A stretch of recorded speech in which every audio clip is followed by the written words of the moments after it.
টিডি বাংলা ইউটিউব চ্যানেলে আপনাদের সকলকে জানাই স্বাগত। বাংলা বিষয় থেকে কয়েকটি গুরুত্বপূর্ণ প্রশ্নের সমাধান নিয়ে আজকের ভিডিওটি। ১ নম্বর প্রশ্ন, ক্ষীয় এই যুক্ত অক্ষরে কোন দুইটি বর্ণ রয়েছে? ক্ষীয় এই যুক্ত অক্ষরের মধ্যে যে দুইটি বর্ণ রয়েছে সে দুটি বর্ণ হলো ক এবং মূর্ধন্য ষ। ২ নম্বর প্রশ্ন, তরল স্বর কোন বর্ণকে বলা হয়? র এবং লকে বলা হয় তরল স্বর। ৩ নম্বর প্রশ্ন, যৌগিক স্বর বা সন্ধ্যাক্ষরের একটি উদাহরণ দাও। ঐকার হলো যৌগিক স্বর বা সন্ধ্যাক্ষরের একটি উদাহরণ। ৪ নম্বর প্রশ্ন, সম্রাট শব্দের স্ত্রীলিঙ্গের রূপ কী হবে? সম্রাট শব্দের স্ত্রীলিঙ্গের রূপ হবে সম্রাজ্ঞী। ৫ নম্বর প্রশ্ন, কবি শব্দের স্ত্রীলিঙ্গের রূপ কী হবে? কবি শব্দের স্ত্রীলিঙ্গের রূপ হবে মহিলা কবি।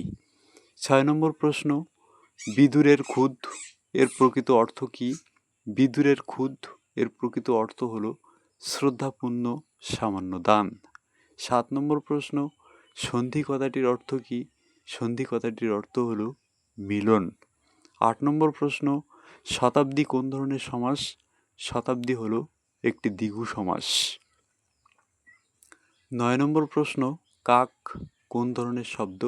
কাক হলো তৎসম একটি শব্দ। ১০ নম্বর প্রশ্ন, মনসা মঙ্গল কাব্যের রচয়িতা কে?